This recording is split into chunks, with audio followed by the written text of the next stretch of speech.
Assalamu alaikum wa rahmatullahi wa barakatuh, my dear brothers, sisters, viewers, and friends of Ikra TV. Welcome to another edition of Real Talk. I'm your host, Iqbal Vana. As I keep saying to you every week, I come into your homes, invading your privacy, particularly this time of the evening, when I'm sure many of you might be busy, particularly families where they're trying to get the meals ready or getting the kids back from madrasa or sending them to madrasa. But I hope you are watching in the background this program. And I know a lot of people sort of do say to me that although we might be busy, we still look at to see what is happening on Real Talk, because quite some, hopefully you find everything that I bring to your attention of interest. Today, I'm going to bring something completely unusual. Normally we talk about politics and the contemporary issues that affects us on a day-to-day lives, in our lives every day, in and out of our lives. Today, I want to talk to you about something very different, and that is about our heritage. There are many, many people, virtually all the people from the subcontinent, from India, Pakistan, Bangladesh, have been coming to this country since the 40s, and there were some before that as well, very few. But after the 60s and 70s, there was a mass immigration into this country, particularly people from India, Pakistan, and Bangladesh. Now, most of those people who came wanted to go back again after they made some money. But as we know, over the years, what has happened is they were joined by their families, and then we had the second, third, and we're now in the sixth generation in some cases. And during that process, what normally happens is when people migrate, that when your generations after generations, people start to get the heritage starts to get diluted, and we eventually get to the stage, may Allah protect us, where we lose all sense of our heritage. We've seen this happen with other communities as well. The protection and the recognition of your heritage is absolutely vitally important, particularly for young people. And today's subject is about our heritage, our identity, particularly for Muslims as well, living in the Western world. And today my very, very special guests are really special because they have produced a very unique book. And let me warn my viewers, today is mainly focused on the Gujarati Muslim community from India. I know normally I cover all communities, but this is specifically about the Gujarati Muslim community who have been coming to the UK from the 1950s, very early 50s. And in fact, there is a historical record of a Gujarati person being in Batley from 1935 onwards. So today I want to talk to you about, you may not be able to see this, and we should have put this on before. There's this book which is a huge tome, over 500 pages, which is specifically looking at the British, Indian, Gujarati Muslim communities. People who came here mainly in the 60s and 70s, and the role they have played in building the society up. You look at the involvement, they've been involved in politics, in business, in all public sector walks of life. So today I'm really, really pleased that I have with me Dr. Adam Tankarvi, who is a PhD, who came here and was head teacher, headmaster in a number of schools in Bolton, and Imtiaz Patel. If I was to read their profile, I take most of the time reading their profiles and talking about them rather than the subject matter itself. So Adam bhai, Assalamu alaikum wa rahmatullahi wa barakatuh. Assalamu alaikum wa rahmatullah. They've both been on my program quite a while ago, so they may be familiar to some of my viewers as well. Thank you for coming. Thank you for joining me. Thank you for this book that I had a chance to read over the weekend. I mean, this is fascinating. There's no doubt that what you have captured here is some of the very important interventions and involvements and engagements that people from Gujarat have made in this country. So Adam bhai, obviously you're a historian as well. Imtiaz is a historian. You're a professor. You're a doctor of languages as well. And both of you are very eminent, very highly recognized, respected Gujarati poets as well, right? And you write poetry. I know I've attended some of your programs, and this is something that, although Gujarati is my mother tongue, I am not as fluent in Gujarati as I should have been, or I should be, and that is to my shame. Maybe that's because of my African heritage. But thank you for coming. Adam bhai, you have written many, many things over the years. You're a very well internationally recognized poet and author as well. Now, this book obviously captures a lot of Gujarati people. But what was the philosophy? I know Imtiaz should be answering this question, but I'm going to ask you, as the elder statesman, what was the philosophy behind this book? Soon Zarurat hai teeni. Yes, let me thank you for having us here in this studio. My pleasure. Yes, I'm grateful and for to the you. wonderful introduction you have given. I wondered it was about me. Right. Now, when the author Imtiaz Patel discussed the concept of the book with me before the book was actually born, as you said, I was really fascinated, because the book is about our identity, it's about ourselves, it's about our heritage, and it would be a good idea to document all this, how our people have come to Britain and how they struggled and how they made Britain their home. So a lot of work has gone into the book. Oh, definitely. And Imtiaz has done a great job of it, yeah.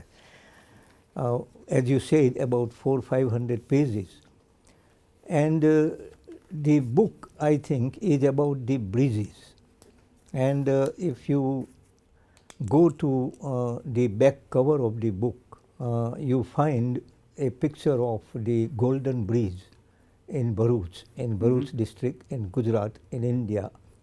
And next to that is the London Breeze. All right. Yes, so there are two breezes on the back cover of the book. So obviously there is a connection between Gujarat and Britain.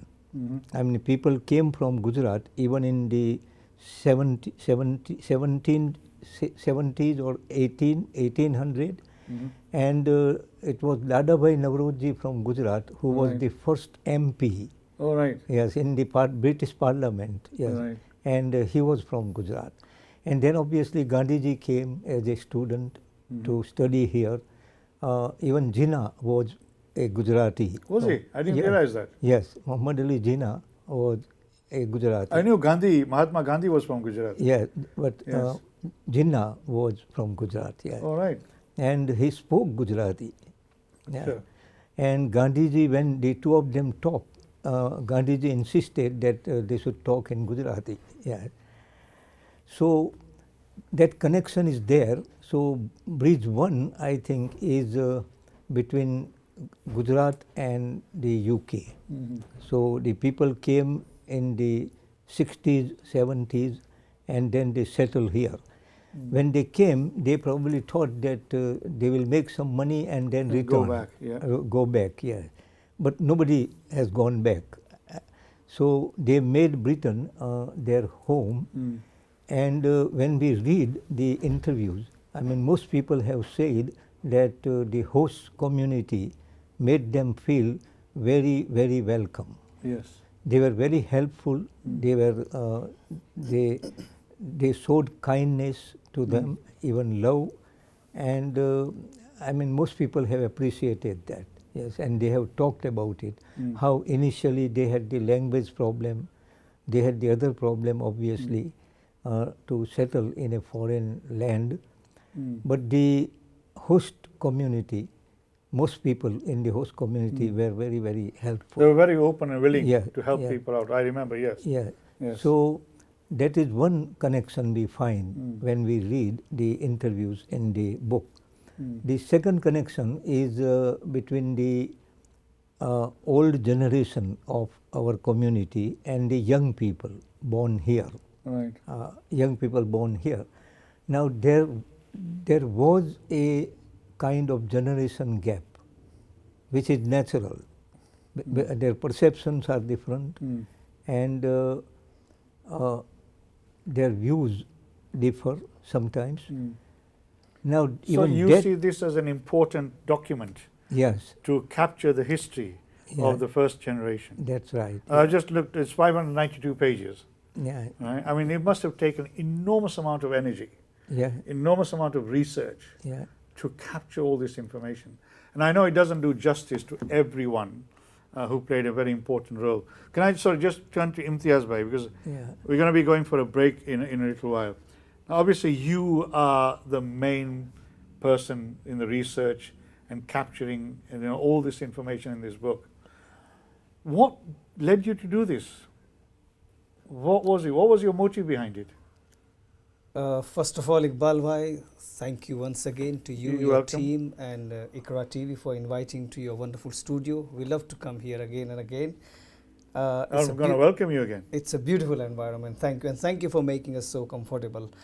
Going back to your question, Iqbal Bhai, first of all, one of our good friend now, who is no longer Khalil Dhantejwi Saab, he has written a couple of beautiful Hindi and Urdu lines, which reflects the sentiments and emotions and philosophy behind the book and the project which want to share them with now us? we are talking about.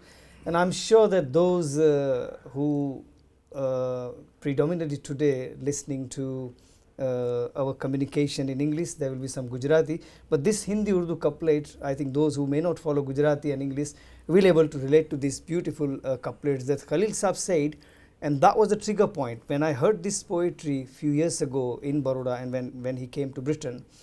And he says beautifully that खुद मेरे गांव के लोगों ने न पहचाना मुझे, वाह, खुद मेरे गांव के लोगों ने न पहचाना मुझे, शहर वालों मुझे तुम मेरा चेहरा वापस दे दो। अरे वाह, शहर वालों तुम मेरा चेहरा मुझे वापस दे दो, और टूटे हुए मकान की मिट्टी खुरेद रहा हूँ, अच्छा, टूटे हुए मकान की मिट्टी खुरेद रहा हूँ, साया जो दब गया है उसे ढूंढ रहा हूँ मैं, साया जो दब गया। So when Adam Sahib talked about it, of course Adam Sahib is one of the principal inspirations and source of energy.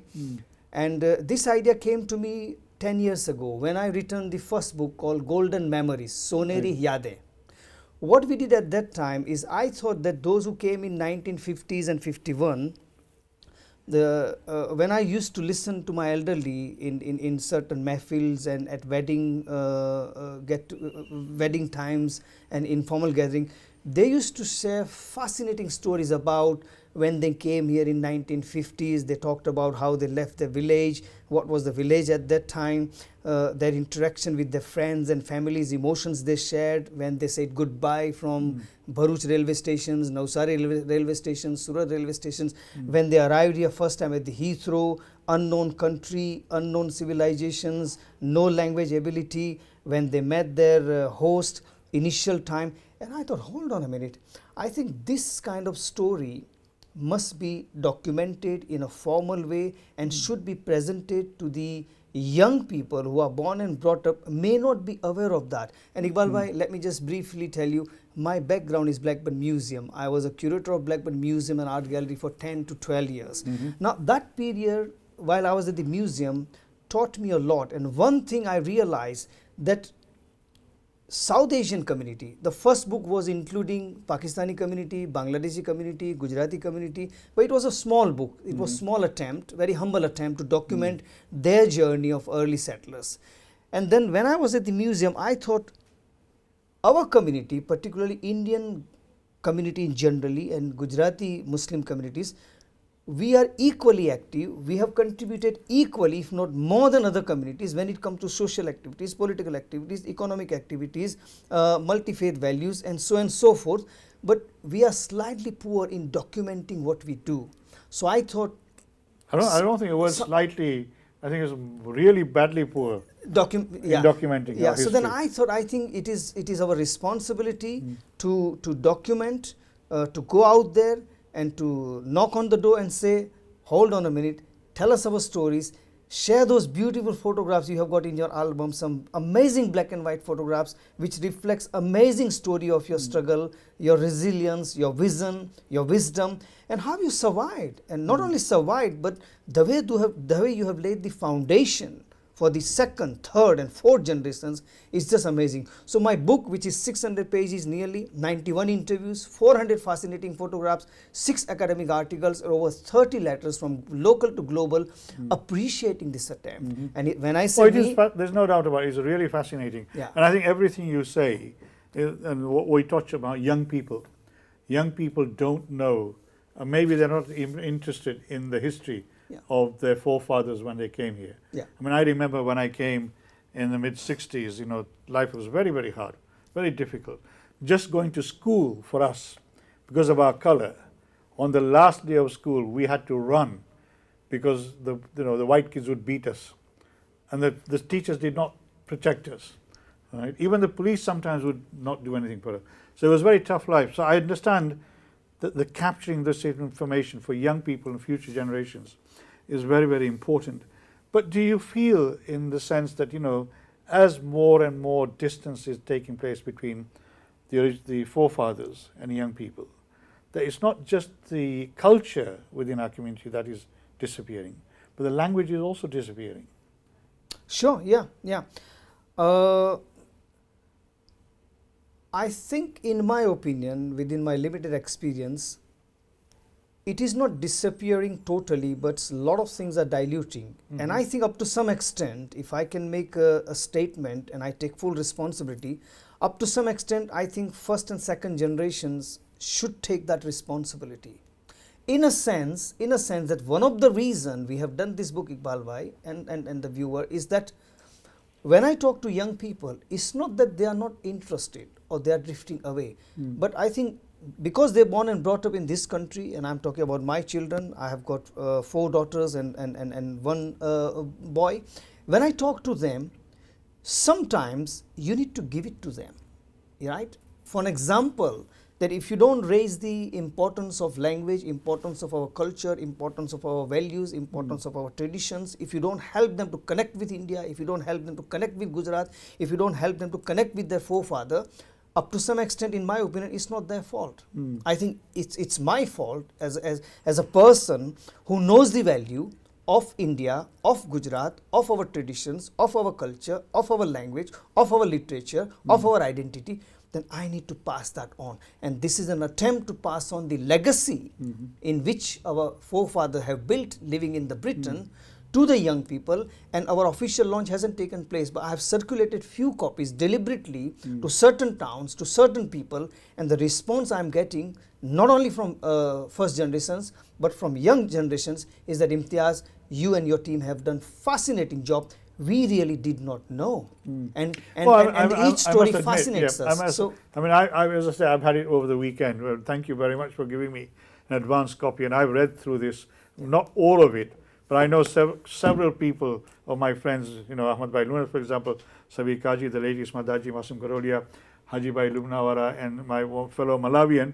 Suleiman Naqdi, are some of the people who are mentioned, and there are others as well who are mentioned in here. And I've been listening to reading some of their histories about when they came here, how they got here, even detail like, what did they come by, which airline did they come by, whether it's Kuwait or the Gulf or whoever it is, and some came by in those days as boats as well. So it's fascinating. I agree, it's a historical record, right? And there's absolutely vital, in my opinion, that this is captured. But I mean, coming back, I remember, and I'm sure the Pakistani community are also looking at doing this. And I know Bradford people are doing something as well.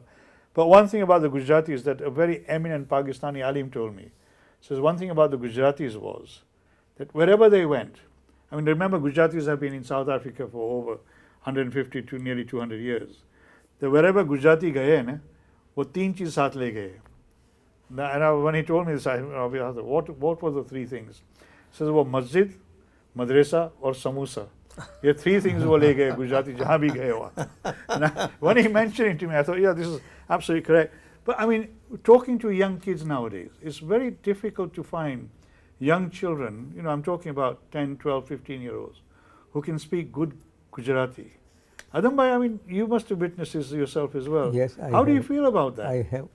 I have, yes. As you say, the generation gap.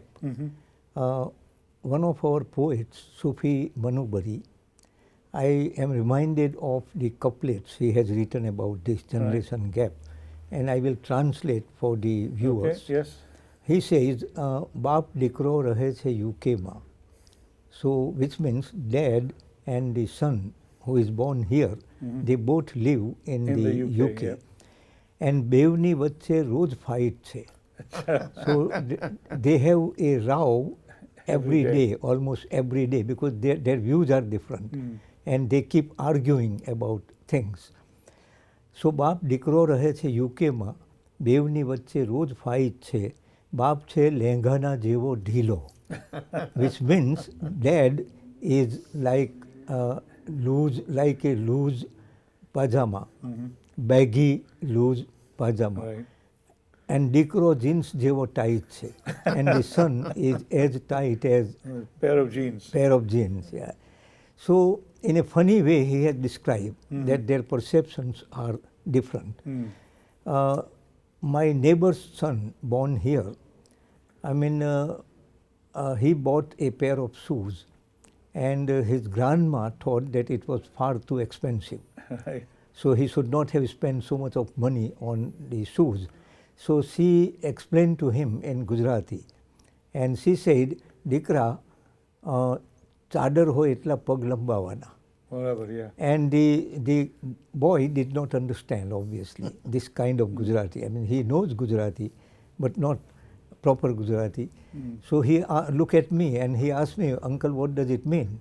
So I said, "What your grandma says is that you should stretch your legs according to the length of your blanket." That is what means. You should spend according to your income, According to your whatever you means. earn. And the boy looked at me and immediately said, "Uncle, why don't you change the blanket? I mean, have a longer blanket." So what I mean to say is that their perceptions are That's the disconnect, different. isn't it? Yes, Yeah. perceptions are different. Yeah. Now, luckily, as we were talking about the connection between the two generations, this book will be useful. Oh, definitely. And the